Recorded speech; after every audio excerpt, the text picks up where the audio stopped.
According to many former prosecutors here in the United States, the chances of Donald Trump being indicted for quite possibly a lot of different crimes that may have taken place on and before January 6th has risen in recent weeks. Now, don't pop the champagne corks just yet, folks, right? We have seen reports like this before, and I'm going to get into the story in just a moment, but I want to temper everybody's expectations first, okay? This is not saying that an indictment is right down that pipeline for Donald Trump or that, he's going to spend the rest of his life in jail. We have seen this man literally get away with everything so far. So I think the chances of him getting away with all of this, I wouldn't say 100%, but it's pretty darn close to 100%. 2 weeks ago, I'd have said it was at 100%. Now maybe it's like 98%. And I think that's what some of these experts are trying to tell us too. So let me read a couple of these quotes. This is from Paul Pelletier, former acting chief of DOJ's fraud section, according to what he told The Guardian.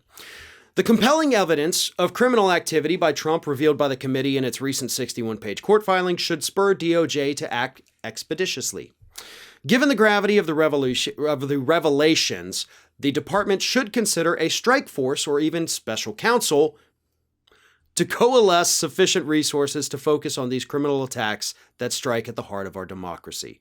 There's no time to waste now that the House committee has provided the clearest view yet into how Trump and his campaign apparently schemed to upend our democracy. Then, of course, you have Dennis Aftergut, who is a former federal prosecutor, who says, the Justice Department and the House Select Committee investigating the Capitol siege have turned up the heat on Trump's inner circle that could ensnare Trump himself. And Aftergut goes on to add, the committee's sworn evidence-based allegation that former President Trump conspired to overturn the election sends an unmistakable message. The train heading toward a criminal referral to the DOJ is leaving the station. Now, I'd love to think that the train was leaving the station. And granted, these people know far more about criminal prosecutions, about the inner workings of the DOJ and even the Select Committee than I do. But I'm tempering my expectations, and again, I encourage everybody to do the same. I would love to see that train rolling out of the station, right? We all want to see the train. But I don't think the train's even boarded yet. That's my personal opinion, right? I have hope that the train will leave the station and it's headed to Prisonville with Donald Trump on board. But we're not there yet. But there's more, right? There's more reason for hope here. This is from Paul Rosenwig, who's a former federal prosecutor who worked on Ken Starr's team during the impeachment of Bill Clinton. The seditious conspiracy charges in the newly announced investigation of fake electors indicate that the government is increasingly investigating more serious and significant charges above and beyond the violent events of the day. These developments, along with the ongoing investigation of Trump confidants like Rudy Giuliani, suggest that more charges are likely. I assume that as part of the ongoing investigation into January 6th, the department already has a dedicated task force looking into potential criminal charges against Trump and his top loyalists. If they do not, they should.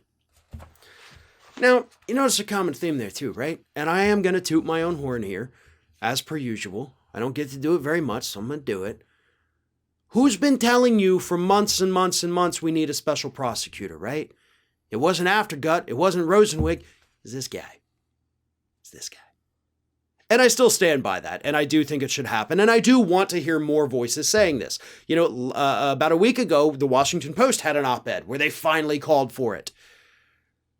I've been saying it since like November.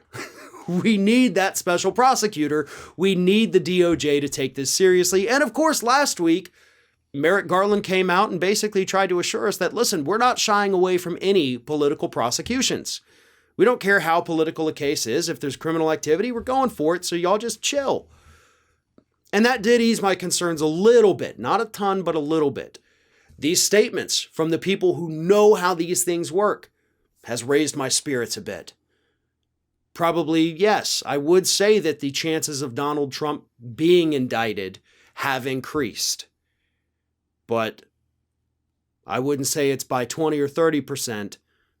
I'm probably going with by about 2 or 3% right now. Just so I can be pleasantly surprised if those indictments do come down the pipeline. Thanks for watching, and if you like what you saw, make sure you subscribe to our YouTube channel for fresh content every single day of the week. Just smash that subscribe button, and of course, don't forget to like, comment, and share the video.